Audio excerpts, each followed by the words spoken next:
Hey, hi, hello, and welcome to the Talking About the Ish Masterclass. I'm Tara Priolo. I am your resident Black biracial multi-passionate musician.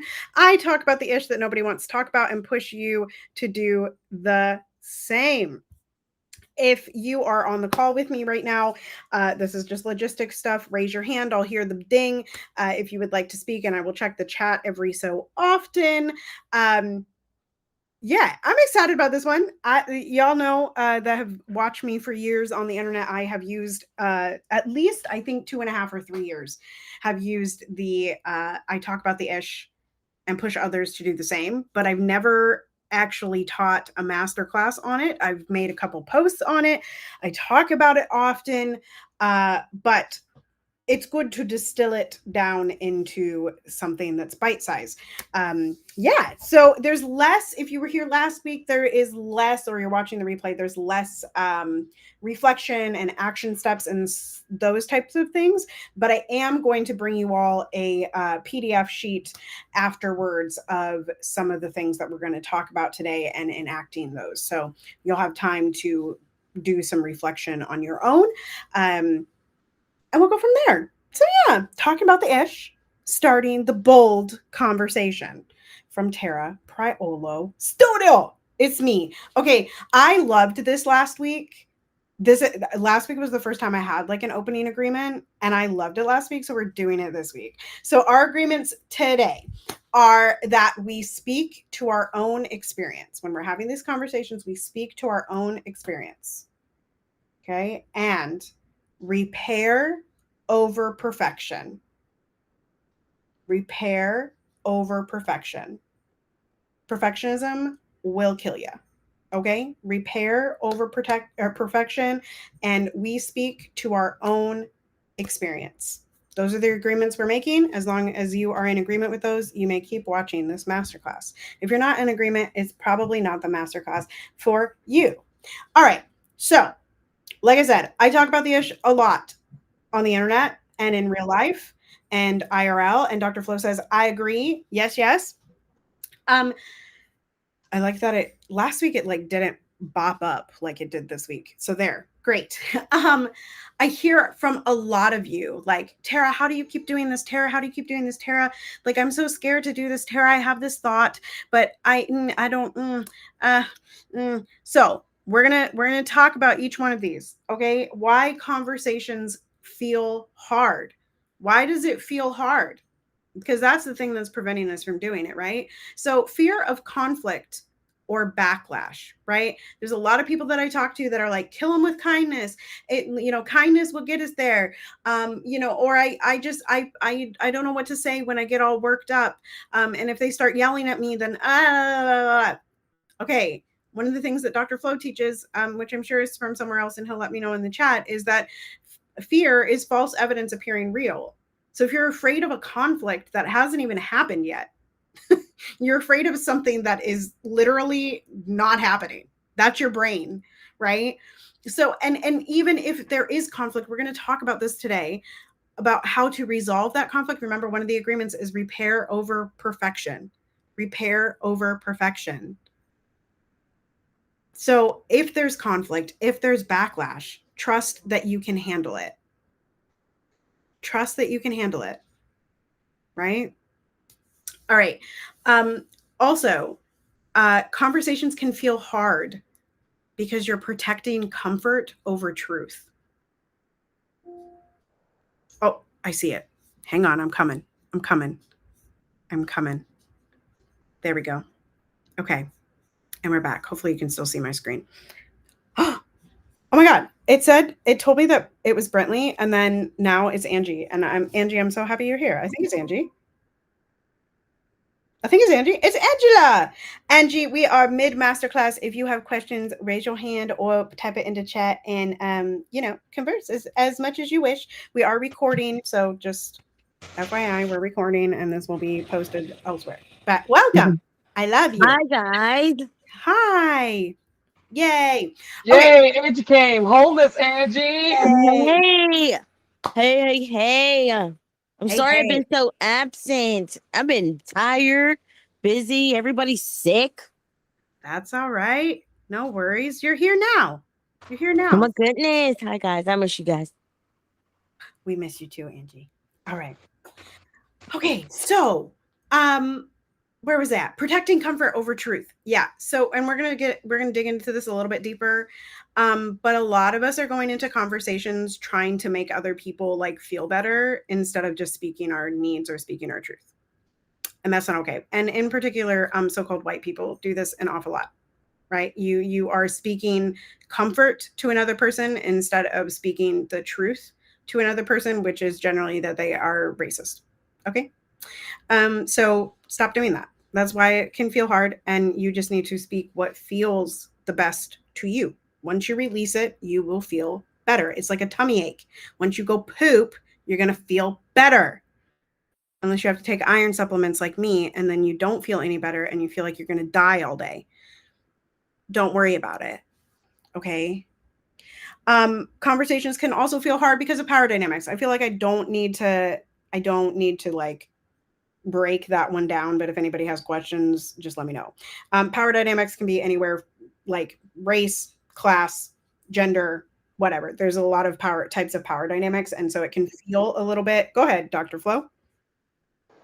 I was just going to ask for an anecdotal from you of where you've had to like encounter a power dynamic in your path and in your business or in your professional development where you had to speak truth to power even when the person had authority over you. And I'm using air quotes for that, of course. But Sure. has this happened to you over the years? Yes, I will give you a simple one and I will give you a more complex one. So, at one of my admin positions, one of the so called white men that runs the company had texted me at like 1 a.m. in the morning and asked me to check in on something. And the following morning, I was feeling like, oh my God, I might lose my job. I might lose my job because I didn't respond to this person immediately. But in the morning, instead of being like, oh my God, I'm so sorry, I was asleep, I texted him and I said, my office hours are between 8 and 5. Please contact me during that time or do not expect a response. That's an example of me speaking truth to power because he is a white man and he technically has dominance because he was also my boss, right? Another situation, and you in this room know that I still work for this company, but in Thursday Musical, I did have to get one of our presidents removed because she was being racist and she was, it was, there were other things, but that was the primary one. I got her kicked out in 2021. So very shortly after uh, George Floyd's murder and the way in which she talked about that and was endangering people in COVID and these things. So what I ended up doing in that situation was not speak directly to her because I did not feel safe with her or her husband. And I didn't feel safe like going to their house and having that conversation. I sent an email to an outside party, actually two outside parties. One that was not on the board of Thursday Musical, but was a person that I was close with. And then another who was teaching at a college, but was on the diversity, equity, and inclusion team at that particular college and asked how to handle that situation. And then ended up sending a resignation letter, which was basically an ultimatum of, if you don't get this lady out, I will leave and Thursday Musical will be done. So those are a couple examples. And this person, the president, was a white woman. So that's the situation, and also my direct hiring boss. I think that answered the question. If y'all have situations like that where you've spoken truth to power, I would love to hear about it. You can do that in the comments wherever this gets posted later, as well as right now. Or if you want to speak up about a situation like that, please feel free to raise your hand and I'll do exactly what I just did with Dr. Flo. Dr. Flo, go ahead. Yeah, sorry about that. Not sorry though. I had a boss who said that my headshot looked demonic in front of a team of my superiors when I worked for Stantec in corporate, and I felt like that was inappropriate. And I asked for a HR mandated apology, and they asked me how did I want the apology to go, and they kind of wanted him to just apologize to me privately and just make it go away, because of course he could never be that way and he wasn't trying to disparage your your appearance, and I was the only person of color on the whole team that he said looked demonic because I had a professional headshot up and they just basically had icons. And I said, I want his apology to be as public as the offense. And they tried to talk me down. They tried to give me more money. They tried to give me a better responsibilities within the team. They tried to, lighten my workload. I said, no, Paul is going to apologize to me in front of everyone. And it took about a month, but eventually he had to get on the call and say, a month ago, I said something that was offensive to one of our team members. It was not appropriate.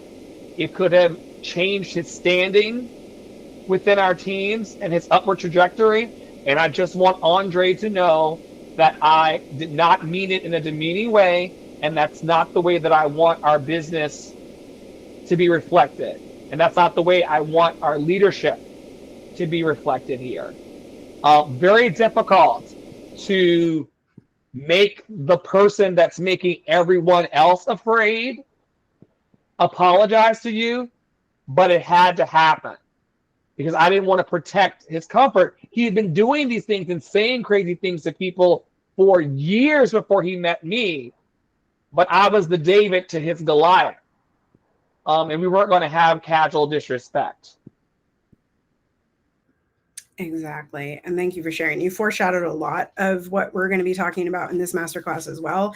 I think it's really important to recognize that if you're having the issue, someone else is also having that issue.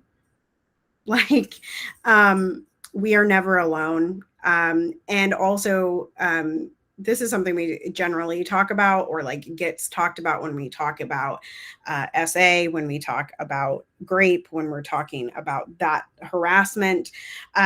But just because your experience with someone is a positive one doesn't mean that someone else can't have a negative one with that person. And so that's just a reminder that if a person comes to you and says that something's happening, believe them, because it's probably happening regardless of what your experience is with that person because of power dynamics. Because of power dynamics. That's what it is. Okay. Also, the last thing on this bulleted list of why conversations might feel hard is the consequences of speaking up. And I know that all of you in this room have definitely faced real world consequences of speaking up. Right? Dr. Flo was kicked off of Broadway for speaking up. Poppy has been bullied in certain spaces, right? Angie, I know, speaking at work and like being like, you don't really know what might happen, even though you've been there so long. And of course, we have other real world examples. Like, I have been soft fired by many a position here in town, right? But I also want to offer here that some of the quote unquote consequences of speaking up can be positive. Like, I have managed to get a 20% raise from that same company that I was talking about a few minutes ago. I have managed to get hired by the largest opera company in town multiple times for speaking up. I have been able to build a platform in this way, right? So I think if we release ourselves, like we were talking about in the clubhouse room this morning, if we release ourselves a little bit from the negativity of what could happen, right? Yeah, sure, you might lose your job. There's more money. Yeah, sure, you might lose followers. There's 5.65 billion people on the internet, right? Yeah, sure, you might get fired from Broadway. Yeah, sure. Your feelings might get hurt because of the way someone else responds. However, just know that there are also positive things that can come from these conversations. And that really is the goal of talking about the ish. All right. Hello. Would you like to? There we go. All right. So I'm going to go for this comment before I move on. Except I have to find my chat. There we go. Okay. Poppy says, people tried to bully me only to realize I'd continue to speak up and document it. Everyone then learned to do it behind my back and to not make my job harder. Right. Who cares if they're talking about something in a space that we are not privy to, right? Like, who cares? Truly, who cares? All right. So building brave spaces. Now, I know there's a lot on the internet about safe spaces, but we're going to talk about brave spaces, of which we have many, both in Love and Action Network and Tara Prowler Studio. So, safe spaces are not enough because of what we just talked about on the previous slide.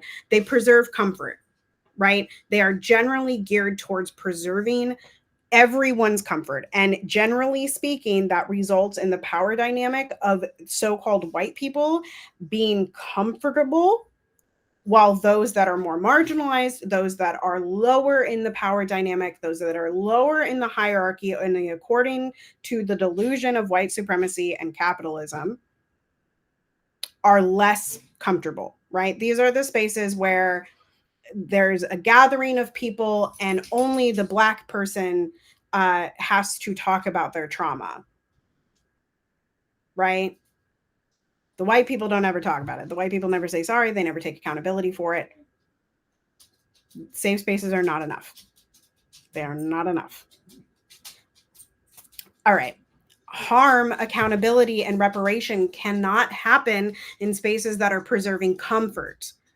And remember, comfort is a feeling, right? Comfort is a feeling. It is not like a real thing. It's a feeling.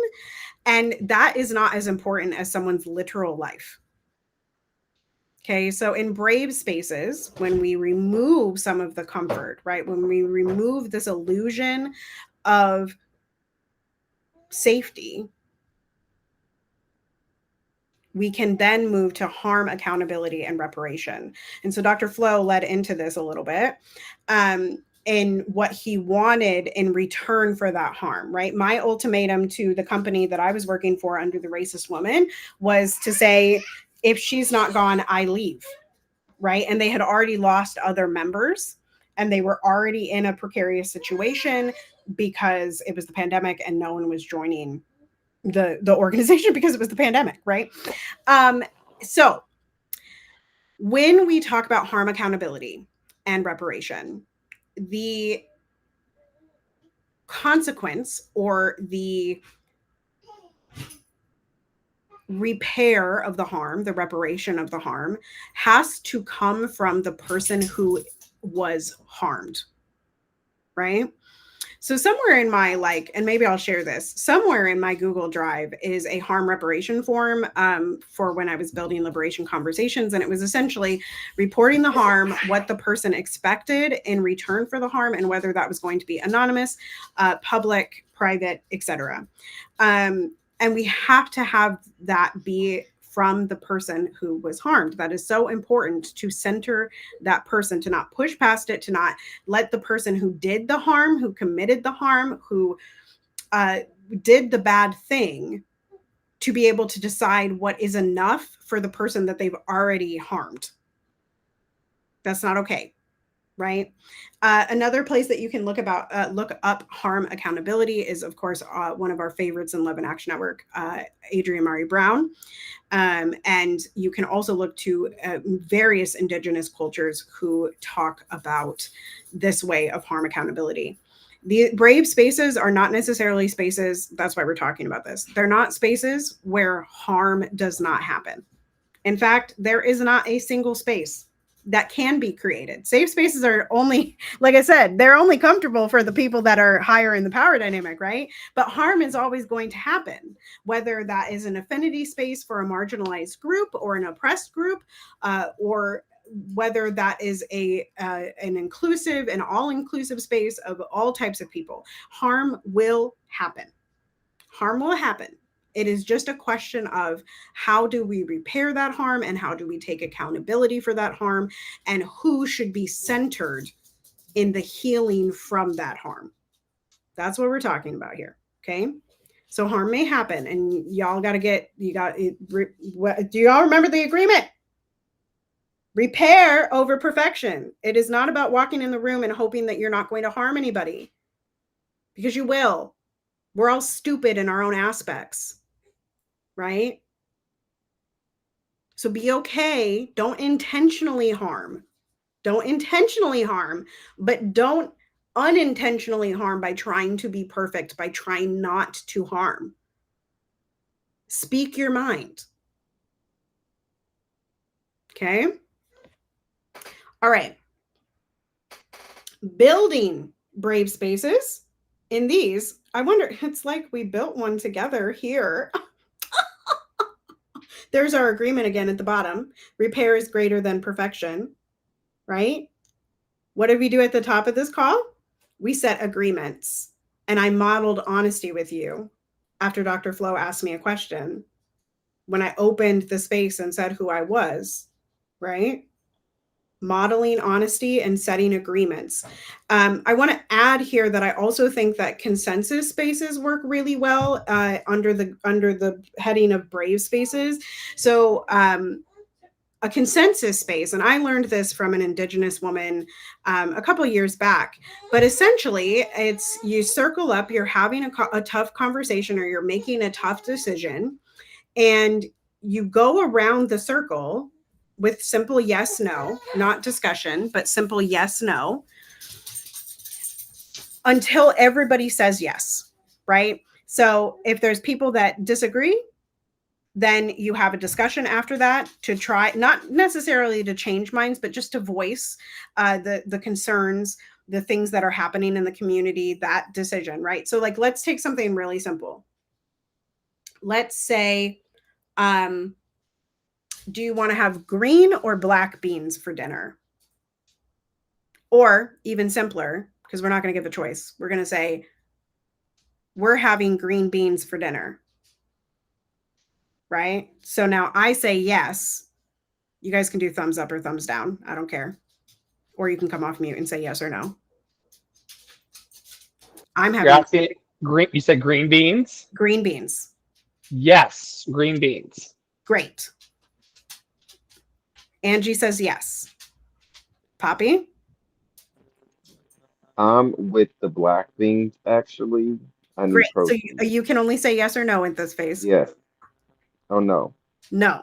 Okay, so Poppy is a no. So then we would go into a moment of discussion about what does Poppy want? And Poppy would talk about the black beans. And then we would do another round of consensus, right? We're having black beans for dinner. And then everybody in the room would have the chance to say yes, no. But there's only discussion in the in-between until you all get to a consensus. Now, the consensus could all be no. It could all be yes, right? But consensus spaces work really, really well underneath this brave space situation where we're talking about harm, where we're talking about how to repair that harm, where we're talking about what may happen or what could happen or which direction we want to go with our theater companies, with our education companies, with all of that, with our DEI companies, with our equity companies, with our strategy companies. All of this can work underneath that consensus space as we build outside of a hierarchy where there are teams of leadership that are vast. We can move with consensus. Right. I think we get that. Again, I learned that from an Indigenous woman. I'll try to find the Instagram and drop it because they teach workshops on consensus. And it's wonderful. It's really, really wonderful. Yes, Dr. Flo. We also learn in this space that even amongst friends, sometimes it's hard to come to a consensus of green and black beans. Like it's something that has to be worked towards because when Poppy Waters said black beans, Angie threw a thumbs down to the black beans. And so it's kind of like, I just wanted to point that out that I said I wasn't going to talk in your master class, but. And technically, if we were in true consensus, I would have had to say, we're moving on from this discussion, yes or no. And everybody in the room would have to consent to moving on before we could actually move on with the conversation. That's how consensus space works. So not to cut you off, but go ahead, Dr. Flo. I'm just saying, like, I am seeing that healthy communication is never going to fail us. You're right. Even to move on from the conversation, we would have to agree to disagree and move on. People who believe that we're not going to need to be in community and have conversation in order to just move forward in life are delusional. Because even agreeing to disagree about beings amongst all of us who love each other very much in this space, it's still a conversation to be had. It can't just be walked away from like, oh, you don't want the beans, I don't want the beans. Like we're gonna need to learn through your master classes and beyond how to create healthy communication in brave spaces in order to coexist as a human family. I love it. I really do. Yeah, consensus communication is one of my favorite things that I've ever learned. I've not necessarily practiced it in like groups, but I'm excited to try it like the next time I run something that's like a group theater thing. Like I did it with kids when we were building like a theater, like a scene from theater, and you know, someone would come up with an idea and then I would say, does everybody agree to do this idea? And we would have to say yes or no, and what did you disagree with, and then have a discussion. And that was with like 4th and 5th graders, y'all. So this can really work with wide varieties of things. All right, the last thing under building brave spaces is that consistency builds trust. So like we've noticed in the clubhouse rooms, we for those of you that are watching this later that maybe are not in Love and Action Network, we do rooms at 11 a.m. Eastern time daily. And when we are consistent, and we have been very consistent for the last 6 months or so, we have built a level of trust where people can just come in and talk, right? And so when we're consistently building brave spaces, which is what I would call that room and this space, there is an ability to meet people in transparency and vulnerability and be okay again with harm, right? With things happening in the space, to trust each other, right?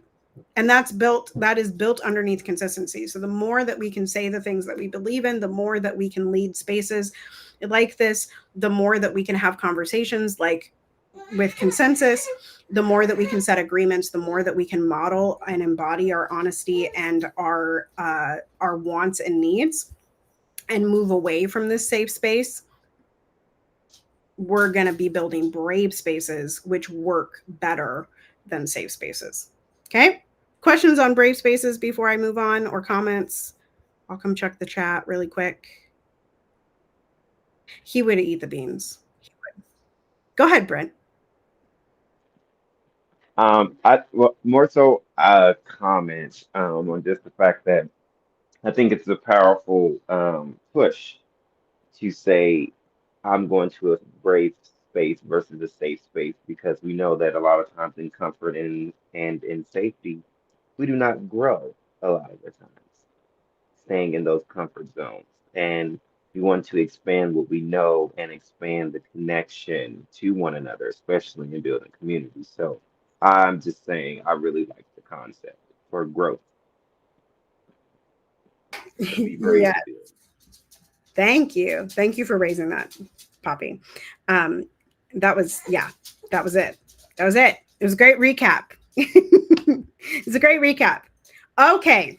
Here's something that I think if we build brave spaces, and y'all in this room know I have a kid, but those of you watching later, that is my child. It is hyper time at the end of the night. It's hyper Piper, right?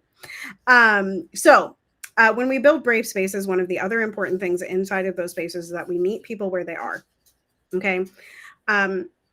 Now, one thing that gets conflated on the internet and conflated particularly in quote unquote safe spaces and also so-called white dominated spaces is that compassion or having some kind of feeling towards a person who maybe has a less than ideal take on something means that we agree with the thing that that person is speaking.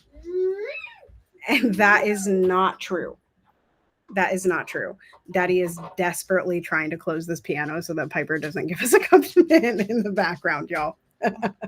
um, so just to say that meeting people where they are and like saying like I understand why you would say that, or I see where you're coming from, does not mean that we agree with what they're saying, right? I can see how you came to that conclusion because you grew up in the Catholic Church and you grew up as an evangelical Christian and now you think that, like I can see the pathway, like, or tell me more about that. Does not equal agreement, right? Oh, I can see why you think that women should bow down to you. Okay, that doesn't mean I agree that women should bow down to that person.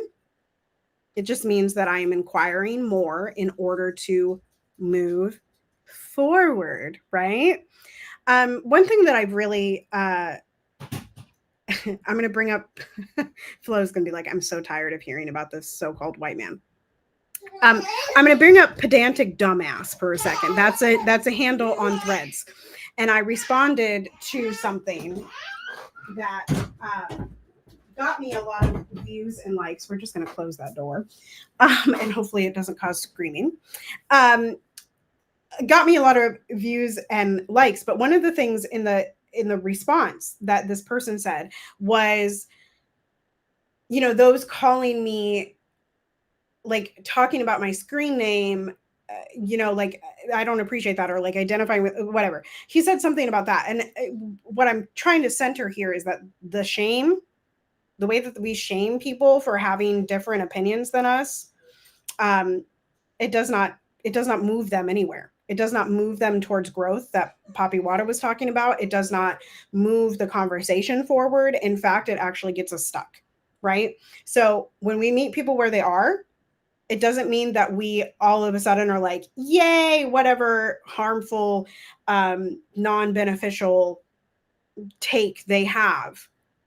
It just means that we can understand. We can choose to understand instead of choosing to call them outside their names or shame them. And that allows for us to move forward into a new paradigm, which is really where we're trying to get. Okay. This is a new topic, so I'm coming to check the chat. All right, I think we're good. Oh, no, there's a comment. I told someone today, I see why you think God would have chosen people, and I don't agree. For me, we are all chosen and all land is holy. Exactly. So you met that person where they were. You did not say, like, you are so stupid for holding that belief. Oh my God, I can't believe it. Right? Like, I mean, and we're all prone to doing shit like that, but you didn't do that. You met them where they're at, and you expressed your disagreement with the thing. This is good. This is great. Okay, so asking the real questions.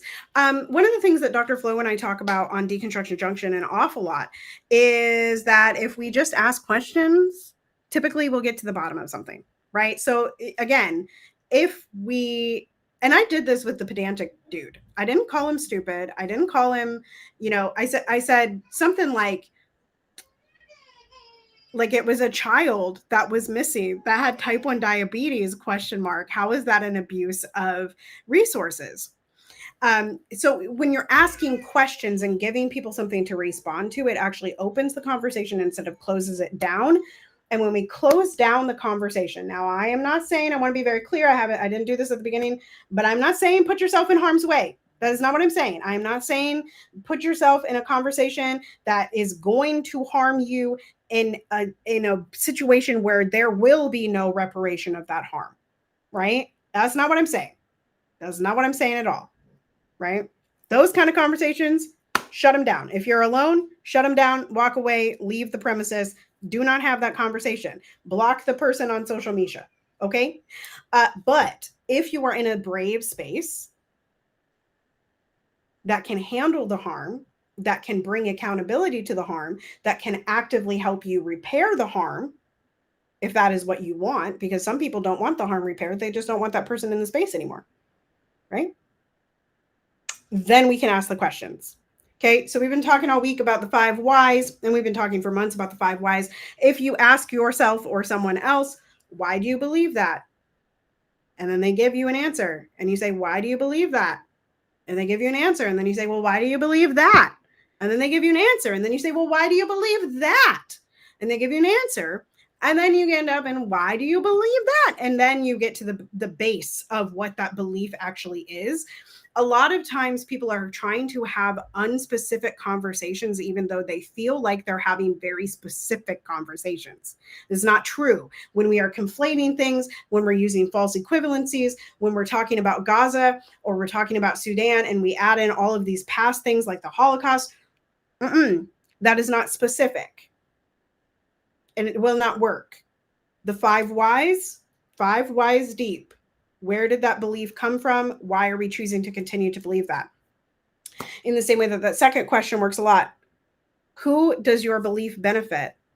Who does that choice benefit? Right? This comes in handy in political conversations an awful lot. Lots of people think that they're going to benefit from something, and the reality is actually that they're not going to benefit from it because capitalism sucks. So if you ask them who benefits from this choice and you go 5 whys deep on that, why do you think that person benefits from it? Oh, why do you believe that? Oh, interesting. Why do you believe that? And you keep going. Usually you're going to end up in some place that they will then understand. Remember, we are moving forward with compassion, not agreement. Okay. Whose stories are missing? Now, this is a thing in the space, even in affinity spaces. I was going to like characterize it as like the all over, like all types of people are in this space, but that's not really true. Because in affinity spaces, like Black spaces, right, there are still stories that are missing, i.e. oftentimes Black spaces, particularly Black church spaces, will keep LGBTQIA plus people out of the room, right? That's a story that's missing. Or they will keep disabled people out of the room. Those are stories that are missing. So asking in a room of people, sitting to yourself or asking out loud, whose stories are missing? And then how can we get those stories, right? And also, what is the goal? When you enter these conversations, and we're almost to action steps here, y'all. But when you enter these conversations, what is the goal? Is your goal just to listen? Is your goal to come to consensus? Is your goal to move this person away from something you feel is harmful for them? Well, if that's your goal, first you're going to have to understand why they don't believe that it's harmful for them, which brings us right back to the top of the list of the 5 whys, right? So you do need to ask real questions inside of these conversations. Got to ask the big ones, the scary ones, all that stuff. All right. This feels like a jump, but it's not really a jump. I want to talk briefly about pushing for equity in spaces. And you can do this by asking some of those questions that we talked about, like whose story is missing? Whose perspective is missing in the theater space? In this show that we're creating? Whose experience is missing, right? So I gave you some things, but I would love to take a drink of this water one more time. In practice, how could some of these conversational tools that I've been talking about, okay, how could you utilize those tools while pushing for equity in a space? I told you all about the questions. I'm going to take a drink of water. If there's any hand raising, let me know. Otherwise, I'll check the chat. I'll jump in while you're drinking water and we're preparing our dinner.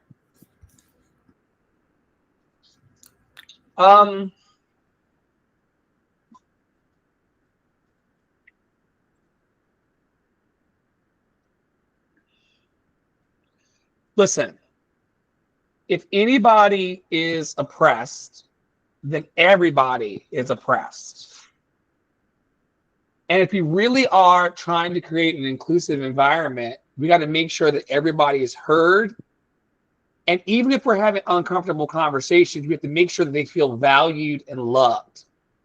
Within Love and Action Network, we can't be the you are loved and lovable group and not pause to ask the questions and use the tools that you provided. Equity is allowing everybody to have a fair shot at their happy, healthy, and free. And I think the question that's come up for me today is like, how do I create an inclusive environment and inclusive conversations and inclusive community that allows everybody to feel like they got a shot at winning the game that we're playing? And I think in our society right now, Tara, people don't feel like they're able to win at the game because we're not pausing to have these kinds of discussions together. And people, the myth of capitalism is that we all could become millionaires in the next 3 months, when the truth is we all could be out in the streets in the next 3 months if bad things happen to us. And instead of playing this mythical ideological game of capitalism, we could push for having the tough conversations and saying the ish that people don't want to talk about, and using the tools that you've taught us tonight to make sure that everybody feels like they can win in our presence and in the communities that we're building. Thank you, Flo. Are there any other shares? Otherwise, I'll push on through.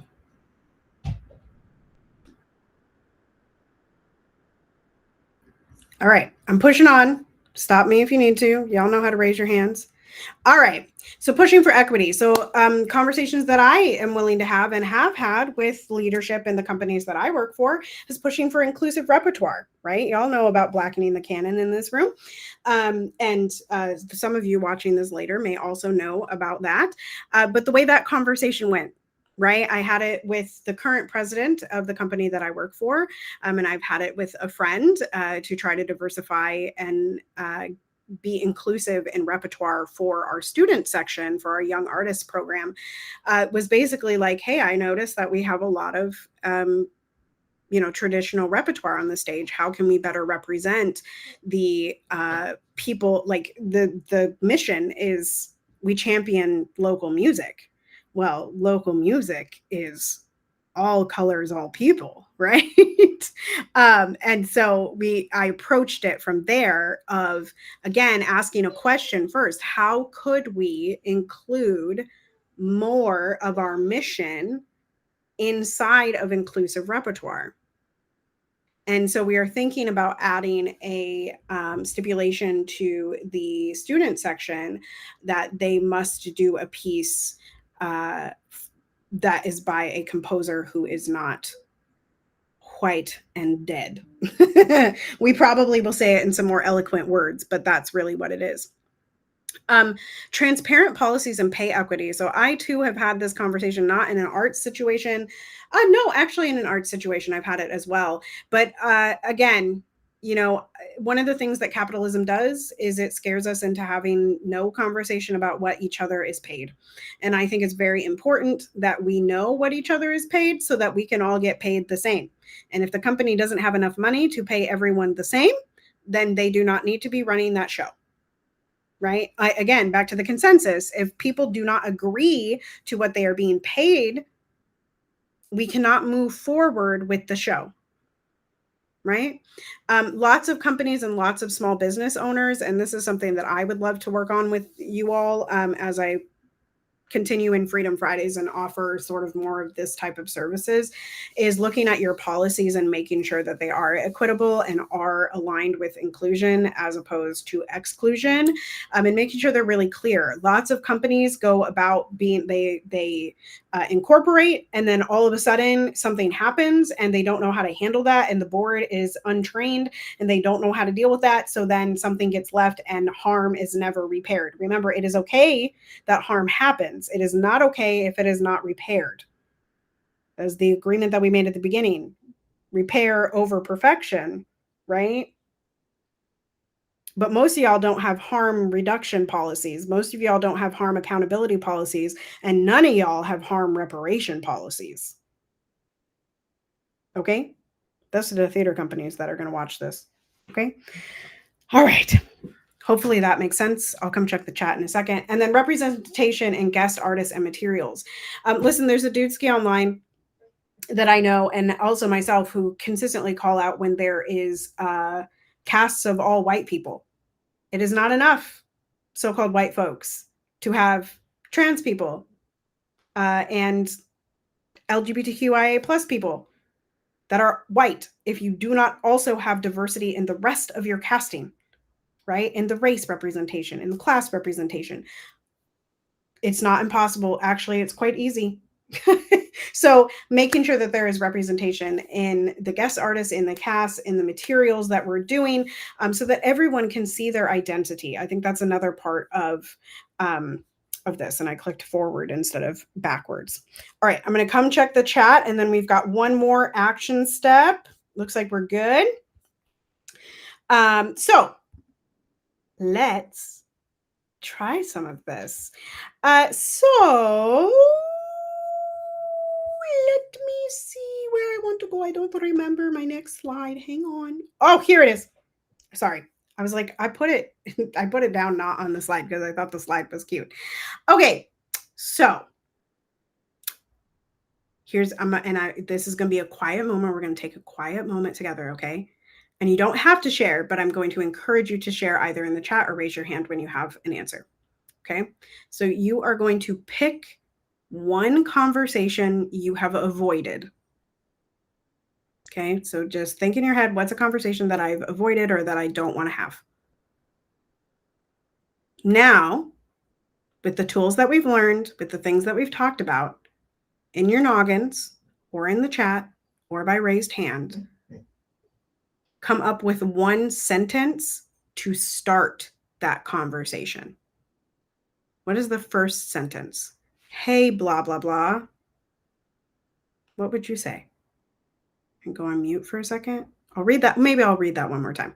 Okay, so you're going to pick one conversation that you've avoided. Then you're going to draft a sentence to start that conversation. Okay, I'm going to go on mute for a couple minutes, let y'all think about that. Then we've got one more action step, and then we'll be done.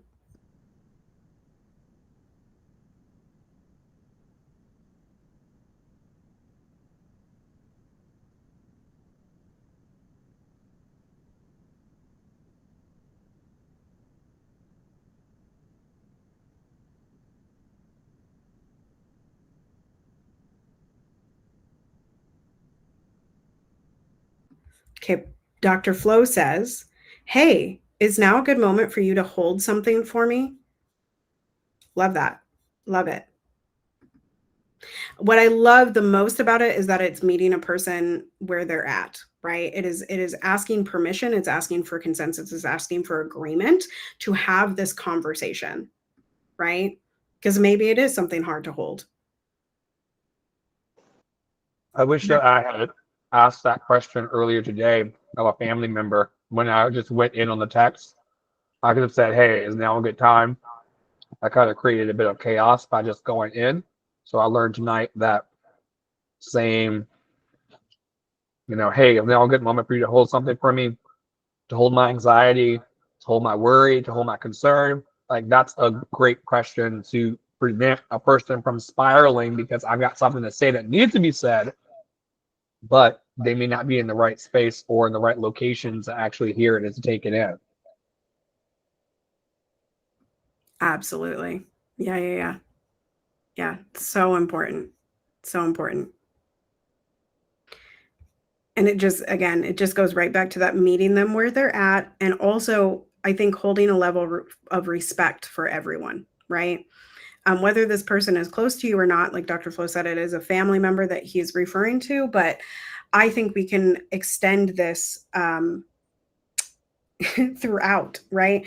Something that I am considering implementing on my Instagram, because I do get a lot of messages and I do get a lot of people asking hard questions, right? Because I do like talking about the ish, but asking hard questions that use my energy.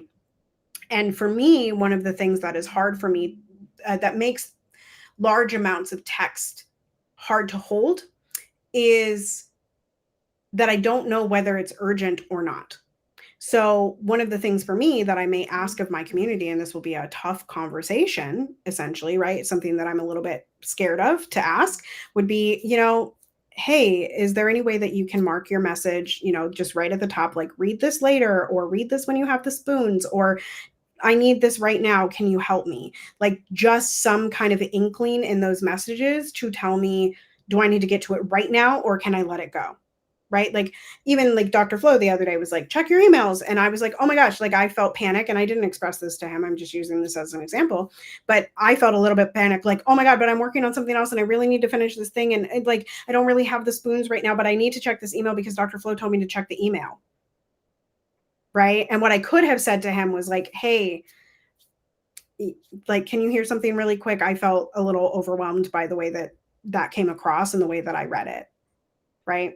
And that's actually the thing that I'm going to be giving to you all as a PDF after this is I statements that can move things forward and that can move the course of a room.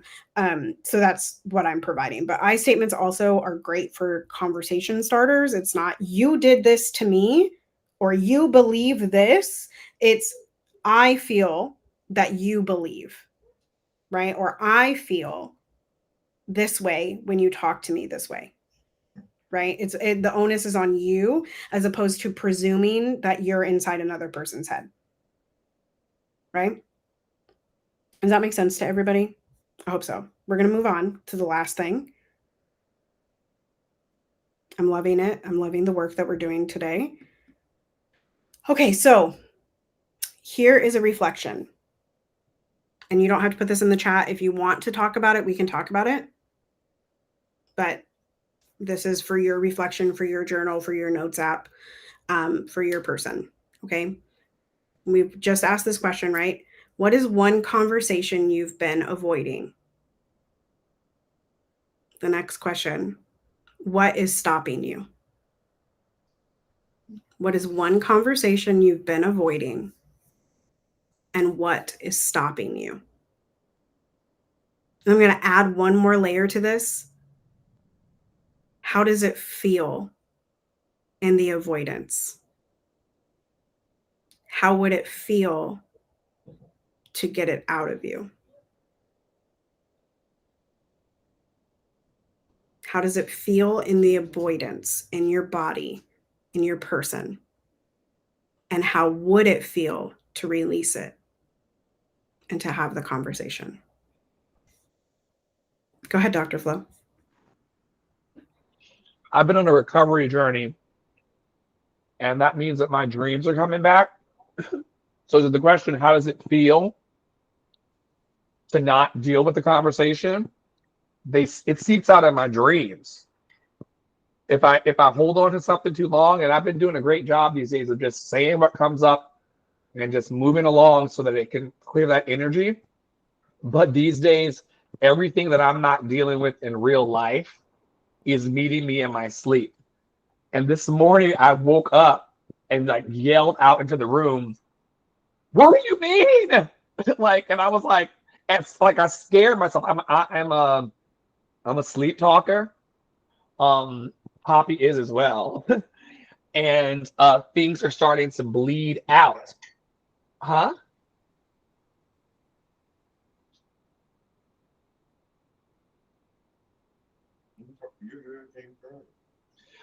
I think he found something in his food, dear. The kitchen, Angie, the kitchen is going to have a comment card coming, so just get ready for it. We're going to get turned into district. I heard someone at table 12 go, "What is that?" So anyway, yes, everything that I don't deal with in real life comes out in my dreams. It comes out in my subconscious mind. And so I'm having to have the conversations out loud. The only conversation I can think that I need to have is, when can I come and talk to your assembly? When can I do a Zoom call with your leadership team? When can I interview you to have you come on the next wave of our productions? Those are conversations that I'm not having at present, but I'm gonna. Thank you for this amazing masterclass. You are so welcome. Checking the chat. Raise your hand if there's anything else. Otherwise, I'm moving to the final slide. Y'all know what time it is. Okay. This has been sort of a combination of pushing the damn button and just like having that conversation and having it online. If you missed last week's masterclass, we also talked a lot about having the joy in the conversation online and offline, and maybe getting pushback for your joy and maybe getting hated on for your joy. So I invite you to go back and listen to that replay. Which was called Lift the Joy. So push the damn button on that conversation, as Dr. Flo was just saying. He's going to have those conversations. He's going to ask those questions because it seeps out. It doesn't feel good to hold on to it. So we must let it out. We must have an outlet. We must be fully expressed, right?